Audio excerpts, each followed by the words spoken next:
Fatima Bosch won Miss Universe, and this is what has been happening in Mexico before and after she won. Everything started wrong, everything was weird, even since the national contest, and things didn't get better. Just as a disclaimer, this is not hate.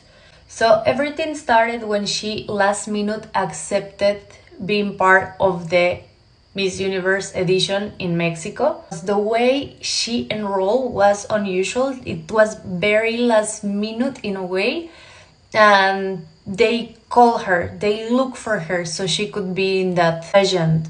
Up to that point, to me, it was already unusual, but all good. I mean, I guess it could happen. I'm not sure how things work. During the final round of the contest, when they announced that Fatima was going to be Miss Mexico, they announced her like Fatima Bosch, Miss Mexico. And at first, nobody said anything. Nobody went to say, congratulations, Fatima. Very few people clap at the time. And it was like big news in Mexico because it's the first time that a Miss wins and she doesn't receive any kind of recognition from her mates. At first, we all thought, well, the other ladies might be jealous because Fatima is obviously pretty. I think she didn't have a good runway or something like that, but in the speech part she did a very good job. At least that's what people say, and people believe it was a legit result. That day, instead of screaming Fatima, Fatima or Miss Tabasco because she is from Tabasco, people started screaming Jalisco, like the state of the person that was supposed to win. To our eyes, as the audience, we didn't think, and I think most of us didn't think, that Miss Jalisco was better looking than Fatima, but apparently during the contest, Miss Jalisco proved herself, and everybody thought that the crown was stolen from her.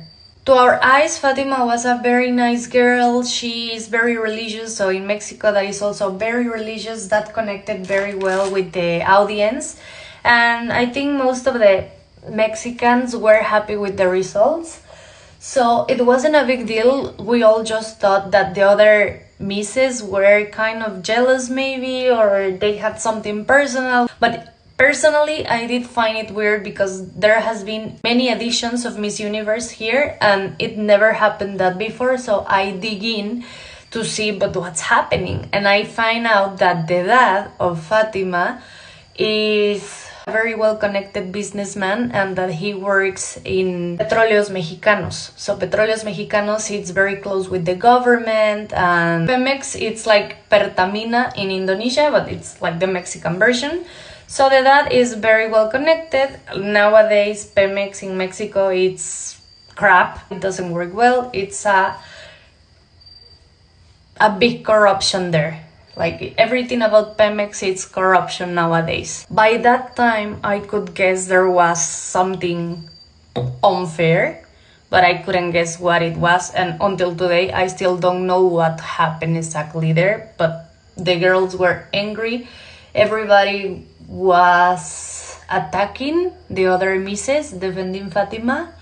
And Fatima seemed like a victim, but at the same time it was weird because this doesn't happen commonly. To my eyes, maybe there was something shady, but at the same time, she was maybe the strongest candidate of Mexico's edition. Anyway, Mexico goes to Miss Universe with all the support of the people in Mexico. Like, she goes as a very strong candidate, maybe because of the background and the connection, the religious connection with the audience. Like, she's very charismatic and she knows how to connect. Then the scandal with the Thai man, that was super inappropriate. I don't know if it was truth or not, now I don't know, but I thought it was super out of the line, and I thought it was okay for her to raise her voice. I think she did something according to the Miss Universe program in regards to the women empowerment. And once again, she gains popularity because of that situation. In my humble opinion, even if she's obviously beautiful, she wasn't going to win. Like, she doesn't seem like an expert or up to the level to win Miss Universe. To me, she didn't look as prepared as some other candidates. But as before the final of Miss Universe, she was good with words. I thought, well, maybe if she speaks well, she could make it to the top 10 or top 5. I want to say that my favorite since moment one was Côte d'Ivoire.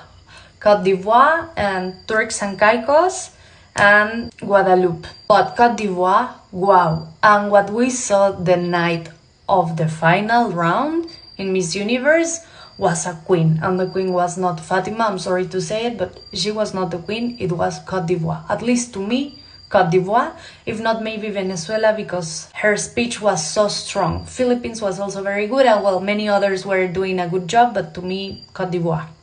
And then I realized that it wasn't just me, but the whole world. After Miss Universe wins, of course there's pride in Mexico and some people is super happy to have the 4th crown in the country.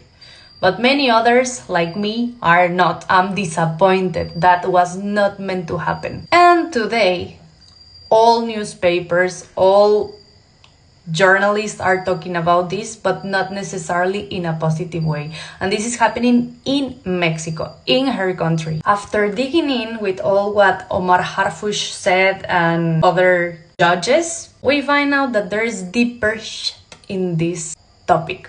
Everything seems to be connected with the government. At the moment, Mexico is facing a terrible political and economical crisis. And it seems like the official party basically sent this lady to compete and win. So Fatima's dad has a long history in corruption, but he managed to get away with that after a year of being unable to work in Pemex. Well, now he's back in Pemex and he sent approximately $50 million to Raúl Rocha, the owner, well, basically the owner of Miss Universe, who's also Mexican, is a businessman who's also involved in many business, and we don't know what kind of business. Some of them look perfectly normal, some of them doesn't look very normal. And we have realized that in some interviews, Fatima spoke very well of the government, especially of our female president, who I personally dislike. For many reasons, but that's another topic. Everything seems to be way too connected to be a coincidence, and I believe that this is as shady and fishy as it could be. What makes me feel so upset about this is the affected people. Let's say Côte d'Ivoire. Like she's an African woman, and for African women everything is twice harder, and she made it, and the crown is not with her. I feel so ashamed to admit it, but these things happen in Mexico. It breaks my heart to see that people is thinking that this was something related to racism. Fortunately, it wasn't, but it's related to corruption, that it's also something so sad to admit and to live day by day.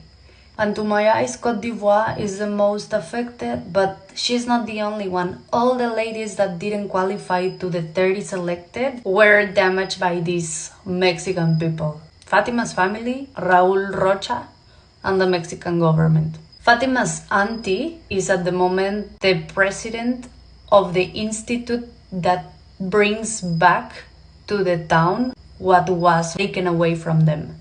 So today they said, so if you're giving back to the town what people took away, could you please give us the crown for the actual queen?